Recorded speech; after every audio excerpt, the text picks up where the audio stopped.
Time for our segment Teflon John, where we expose the McCain gaffes that just don't seem to stick when they seem to stick to Obama and Clinton. On Capitol Hill, McCain questioned General David Petraeus about the war. Once again, he mixed up the different sects of Islam, a crucial distinction since al-Qaeda is made up of Sunni terrorists. There are numerous threats to security in Iraq and the future of Iraq. Do you still view al-Qaeda in Iraq as a major threat?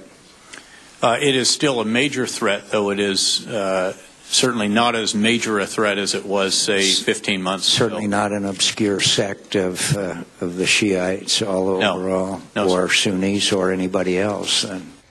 McCain's campaign today said he, quote, stumbled. But this isn't the first time McCain has made this mistake. It's common knowledge and has been reported in the media that that al-Qaeda is going back into Iran and receiving training and are coming back into Iraq from Iran. That's well known. You said that the Iranians were training al-Qaeda. I'm sorry. Training extremists. I'm sorry. The Iranians are training extremists, not al-Qaeda. I've just got to believe Obama or Hillary Clinton would get pounded if they kept making these gaffes. Pat, do you agree with me? I mean, is there a different standard here for McCain? There may be a different standard, but I agree with you on this one, Dan. I think McCain, quite frankly, is showing his age. He is not the candidate he was 8 years ago. He doesn't have the dynamism. He speaks very slowly and I think almost monotonously from a teleprompter. He does not handle it well. And whatever you say about Obama, if he's going to be the candidate, he's enormously improved, and he's very charismatic, and he's a wonderful orator, and he's got a wonderful, quick sense of humor. I think the McCain people, looking at their man as a pure candidate, horseflesh, ought to be a little concerned, and I think I'd be a little disturbed by these repeated flubs. Nora? You know, it's one time when you make a mistake, sometimes we flub, we stumble, we do it on television all the time, politicians do it. But now that this has happened several times with McCain, I think it's an issue. And as Pat has described it, some people will call it another senior moment by John McCain. His campaign said he stumbled, he corrected himself immediately. But once again, this confusing al-Qaeda as Shia when it's Sunni is a problem. Now, you played the whole clip. He very quickly corrected himself. Yeah. But it again raises questions. All right, and here's what Tucker Bounds, the McCain spokesperson, says: in the course of having a serious dialogue with our military leadership in Iraq about how Americans can formulate success going forward, John McCain stumbled on his words and corrected them immediately. And Lawrence, again, he did correct them immediately, but I have to wonder whether if this had happened, imagine for a moment Hillary Clinton repeatedly confusing Shias and Sunnis. I mean, it would be enormous, would it not? Well, if either one of the Democrats had done it as much as McCain has done it, they would be hopelessly out of the race at this point. And certainly one infraction for either one of the Democrats would be a serious problem. I agree with Pat. I watched McCain in New Hampshire this year, and I watched him in New Hampshire 8 years ago. This is definitely someone who's showing 8 years of age between those two campaigns.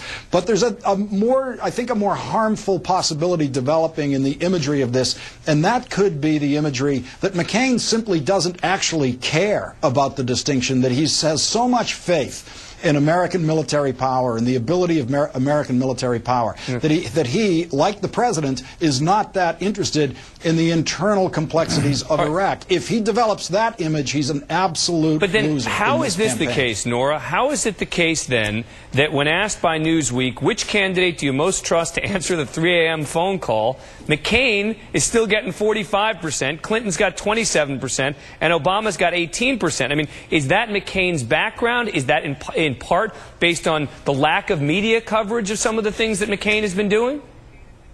I think you're absolutely right, Dan. I think it's both of those things. I think that people view Senator McCain as a war hero with national security credentials. I think a lot of military people also view McCain as someone who can be trusted because he's served and he has sons who are serving. And so they trust his judgment on that issue. He is campaigning as an American hero. You've seen the ads where he cites his serial number there as he's laying in the bed, as he's just been, of course, brought out of POW camp.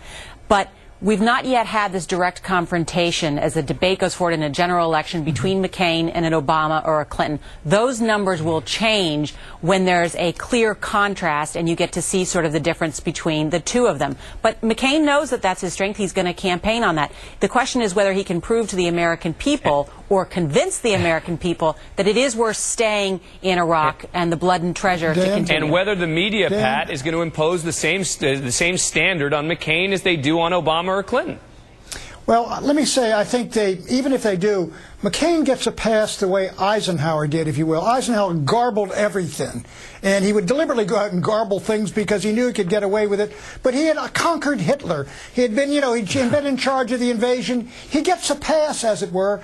And because of the credentials and the background and the history of McCain and the fact that he's been consistent over a period of time, I think he generally gets a pass where someone who's considered tremendously inexperienced, Barack would not. They would look at that and say, that guy doesn't know anything. They will never say that about McCain. All right, everyone's going to stick around.